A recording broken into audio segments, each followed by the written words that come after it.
4,13,700 টাকা মূল্যের 150 পিস ইয়াবা, 8 কেজি 390 গ্রাম গাঁজা এবং 2 কেজি 900 গ্রাম ওজনের 5টি গাঁজা গাছের 9 টুকরো ধ্বংসের নির্দেশনা প্রদান করেন। গত 1 মে 2025 হতে 10 জুন 2025 তারিখ পর্যন্ত বাংলাদেশ কোস্টগার্ড ও বাংলাদেশ পুলিশের সমন্বয়ে বরগুনা জেলার পাথরঘাটা উপজেলায় 4টি পৃথক যৌথ অভিযান পরিচালনা করা হয়। উক্ত অভিযানসমূহে 160 পিস ইয়াবা, 8 কেজি 400 গ্রাম গাঁজা এবং 5টি গাঁজা গাছ যা 10 টুকরো, যার ওজন 2 কেজি 900 গ্রাম সহ 6 জন মাদক ব্যবসায়ীকে আটক করা হয়। আটককৃত আসামিদের বিরুদ্ধে আইনানুগ ব্যবস্থা গ্রহণের জন্য পাথরঘাটা থানায় মামলা দায়ের করত হস্তান্তর এবং জব্দকৃত মাদকদ্রব্যের নমুনা হিসেবে 10 পিস ইয়াবা, 10 গ্রাম গাঁজা এবং 1 টুকরো গাঁজা গাছের অংশ সংশ্লিষ্ট থানায় জমা প্রদান করা হয়।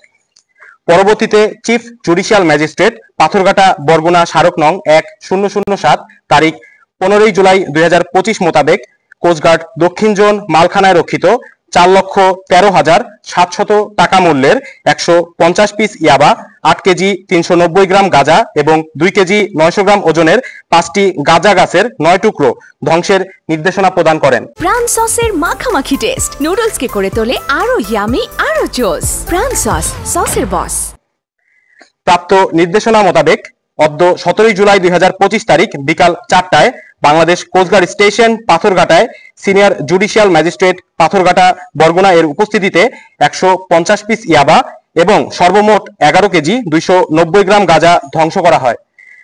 উক্ত সময় পাথরঘাটা উপজেলা নির্বাহী কর্মকর্তা, মাদকদ্রব্য নিয়ন্ত্রণ অধিদপ্তর বরগুনা সহকারী পরিচালক ছাড়াও অভিযানে অংশগ্রহণকারী বাংলাদেশ পুলিশের সদস্যবৃন্দ অংশগ্রহণ করেন।